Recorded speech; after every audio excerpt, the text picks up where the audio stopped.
Welcome back to Film Time. In today's video, we are talking about some Shark Tank deals that were complete fraud. Before we get started, make sure you subscribe to the channel and leave a like on the video. Now let's get started. About half of the deals that the sharks make on television fall through once the camera stopped rolling, with the entrepreneurs usually being the ones backing out. One such deal that could have made Robert a lot of money had it not fallen apart after the show aired was the one he made with the stores in season 8. It all started when Doug Stewart tripped when running in the dark one night. After the incident, he and his wife Renata came up with the idea of running shoes with rechargeable LED lights that led a portrayal, and after their pitch, Robert offered to invest $250,000 in the company in exchange for 15%. I just want an interesting outcome. I'm going with Laurie. I'm going with Kevin. After the show aired, however, the couple received offers from over 300 companies worldwide that would have bought their product, which meant that they didn't need Robert's investment anymore and the deal fell through. Now, taking that risk certainly paid off for the Stewarts, and they ended up selling their website later to make $1.5 million in revenue. In light of the success story, Robert might have felt cheated out of some money though. Miles Penn entered the tank seeking an investment of $2.5 million in exchange for 10% of his company, M. Taylor, meaning he valued his company at a whopping $25 million. Given to your company such a high valuation, especially if you're not in the tech industry or not yet something that is mainstream, usually doesn't sit too well with the sharks, but Penn quickly made another mistake when he pointed out that M. Taylor, which sells men's customized shirts by measuring you with your phone's camera, has the tuck and untuck style, while Damon John's company, FUBU Shirts, does not have that option.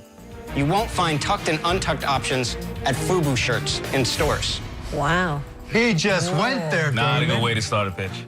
This is obviously not the best way to get someone to invest in your company, and unsurprisingly, Damon was not amused. While Barbara was impressed by the model Miles had brought along with him, he couldn't really convince her with the rest of his pitch, and the sharks all felt that his valuation of M. Taylor was way too high.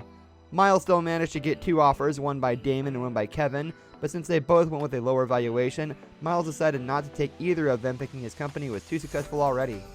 Unfortunately, unless you want to go equity, we're going to have to decline. When you walk out that door, it's over. And you're going to go home tonight and cry like a baby.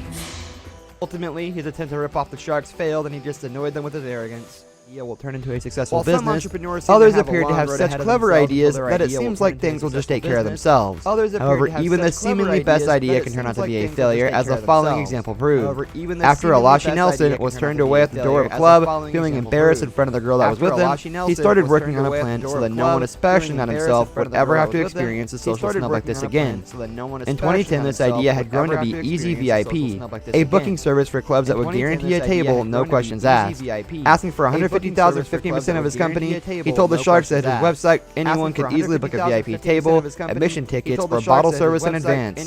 After long negotiations, Nelson eventually made a deal with Mark Cuban and Damon John, who gave Thank you. Thank you. We are going to party and have a great time. We did it.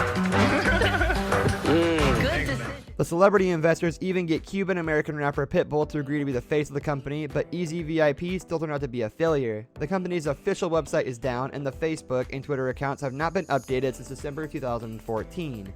So it seems like Mark and Damon's investment was just money down the drain. Another deal that Robert Herjavec might have regrets about is the one he made with Megan Cummins, as it also fell apart after the episode was filmed. Cummins had presented her luxury soap company, You Smell Soap, to the sharks, and left with a $55,000 deal from Herjavec in exchange for 20% of her company, as well as the promise of an annual salary of $50,000. After this show, however, Cummins claimed to have received a contract by Herjavec offering her $55,000 for half her company. She was of course rejected, and their deal was never closed. Instead, she found a different investor and business started picking up before she eventually sold her entire company.